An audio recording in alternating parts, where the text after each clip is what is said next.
Today we are going to be talking about SHX and IBM once again, but in a new way related to financial compliance and how that is so important and so powerful for what SHX is actually trying to accomplish.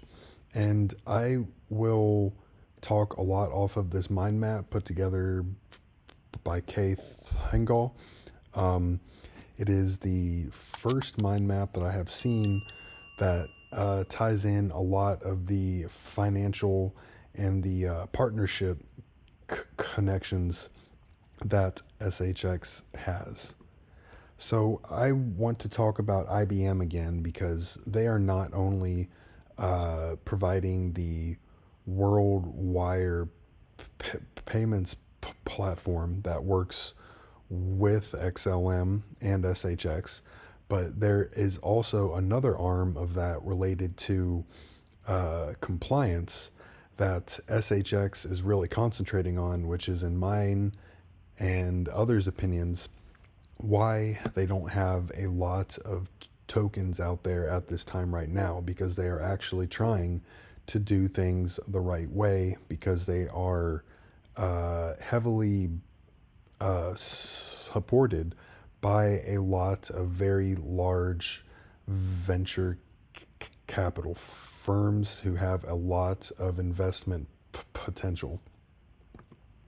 So I was checking out the white paper again, and this Promontory thing popped out at me, primarily because it says an IBM company underneath that.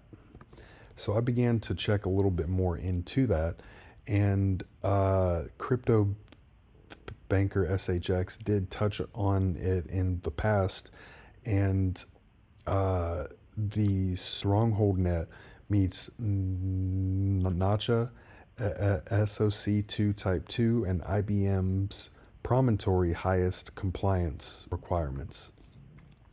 Then from the Phoenix Rising, I'll just say SHX received guidance from Promontory. They are partnered with IBM. They help companies reach their goals and provide a plan to handle risk management and regulatory guidance. And that right there is a bit more about the history of Promontory and IBM. So it is important for SHX because they are wanting to remain compliant at all times and adaptable due to the fact that the U.S. regulatory system isn't clear just yet. They have been quiet compared to things like XRP, and I do think that is actually helping them at this point in time. It sounds like they are working on a lot of things in the background to avoid any regulatory issues. Now, there are ties into Ripple as well, with one of the co-founders coming from there, and the fact that Ripple is a major investor in SHX. So apparently SHX performed in the top 25% in a IBM Promontory financial group audit.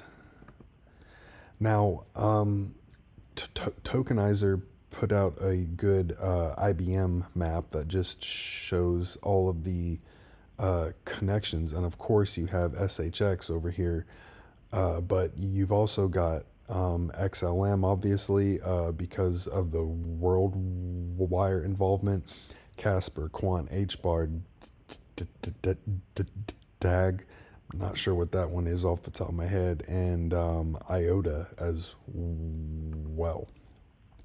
So just a reminder, we've got IBM World Wire uses the XLM chain for low cost and high speeds. And it's just another way to show that IBM is heavily connected into SHX. And now there is an additional link in the Promontory financial services end of things as well, focusing on compliance. So this is just more proof, I guess, that IBM and SHX, as far as we know, are continuing to work together. And, they help us open doors that otherwise would be very hard to get through. So we're super pleased to have all these people helping us out. And a little on the ecosystem. Most of you are probably aware of these partnerships that we have. Of course, IBM being a key one for us, and we continue to be a vendor of them for providing technology services. We also provided financial services in the form of Blockchain WorldWire, which was, I think, 2019 to 2021. And that was just about 5 months ago, which would have been about, August of 2023. So as far as we can tell, they are still working together. And then, of course, you just have another reminder that IBM is using SHX as their liquidity token. I'm not sure about that, just because the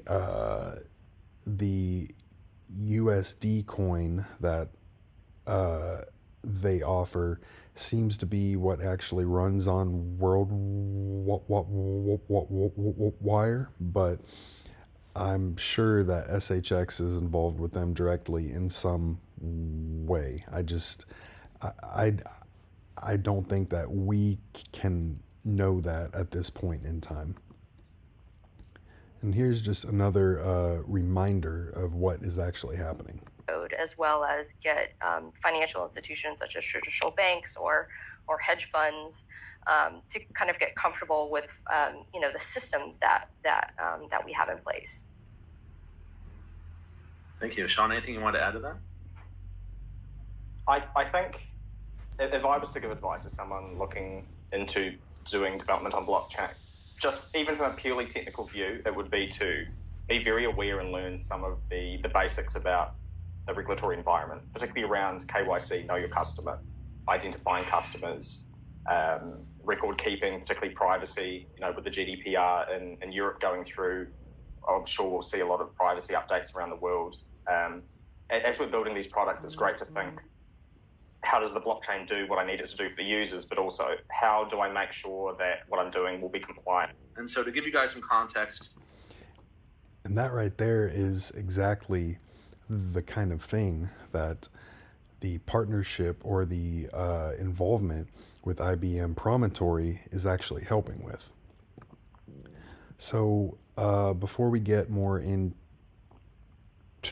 the Promontory piece and look into what they actually do, there are some reminders of the very powerful connections into crypto that IBM is connected to.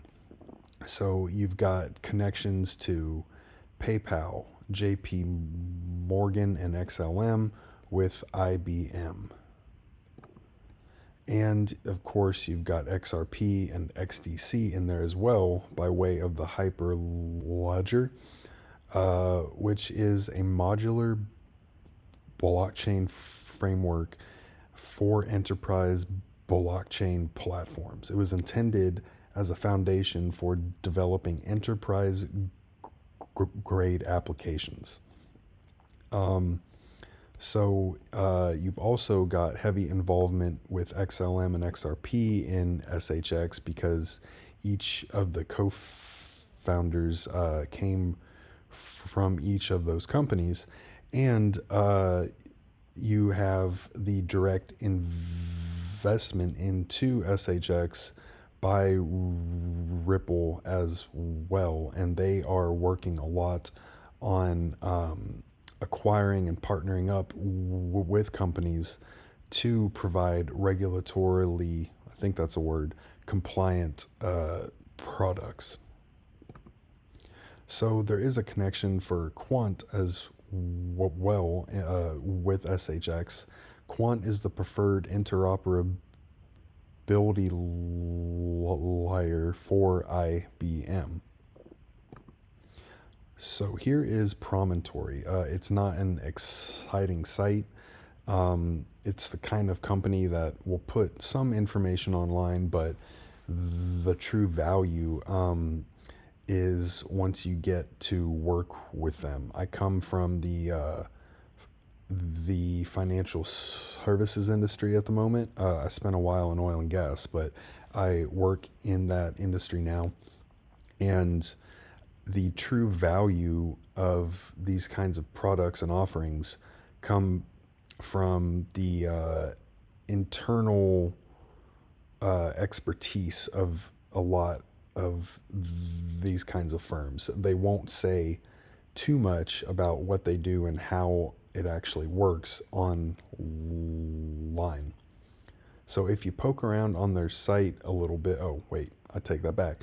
And this is important because as a reminder, you have a lot of venture capital investment into SHX, and that is very unusual in the crypto space. I have done a video that went through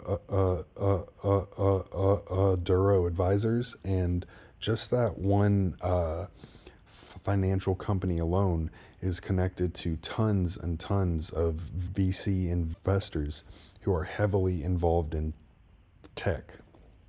So I believe that is part of why SHX has positioned themselves to really concentrate on compliance, because those kinds of people want to ensure that things are actually happening in a way where they won't get hurt on an investment now and then as it expands. So if you look on the Promontory site, on their challenges, they talk a lot about enhancing programs for regulatory compliance and risk management as well, which is obviously a general topic, but if you look into that a little bit more, they help with combating financial crime and fraud. Now, because SHX runs on XLM and XLM has a clawback, I would imagine that there's some kind of a clawback for the, I can't say STs, but I'll say the SHX USD token, just because that is the one that is designed to operate in the financial institution space. And that clawback is critical for financial institution adoption, because if anything wrong is actually happening, then they are able to go through a procedure to take the assets back that were created on XLM. And you've got, I think this one was,